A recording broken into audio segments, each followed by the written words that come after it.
The first time I met Dave was during his informal lunch interview with my boss, Marie. I worked for a high-end department store, and Dave was transferring from another branch. He was tall and stylish, with a thick head of hair and a healthy 5 o'clock shadow. Legend had it that he had sold so many shoes at his previous location that he won a free car. Marie was enthralled. Usually during job interviews, the interviewee tries to impress the boss. Not today. Marie didn't ask any questions. Instead, she layered on compliment after compliment. "Everyone in Houston says wonderful things about you," she gushed. "Well, I definitely didn't do it alone," Dave demurred. "A good team culture is critical for success." Later, Marie asked me and 2 other salespeople to take Dave to dinner. We went to a delicious but tiny Italian restaurant that was famous for feeding only 6 people at a time.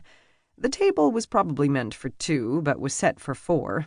Dave sat down first and immediately whisked one of the place settings to the other side. The 3 of us were left facing him like a squished panel of judges. "I want to see you when we talk," he said, smiling, elbows spread out wide, knees agape. Sandwiched between 2 men, I clenched my thighs together. I'm left-handed, so eating comfortably was out of the question. Dinner was fine at first. Everyone wanted to hear about how Dave won the car. But once we started talking to him as friends instead of sycophants, he turned a bit sour. Having taken a 3-week sommelier course in Napa, he insulted the real sommelier multiple times. "This is a cab blend, obviously."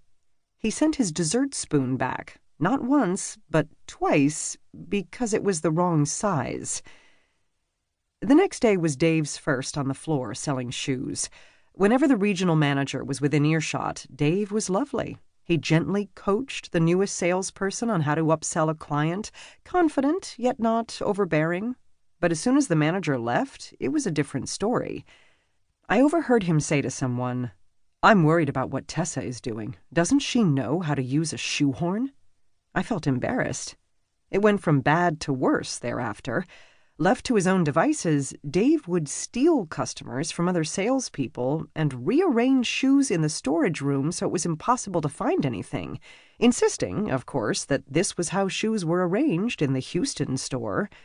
We were all convinced that he hid the size 10s from the rest of us. 10 is the most popular men's shoe size, and you can't make any money without size 10s in stock.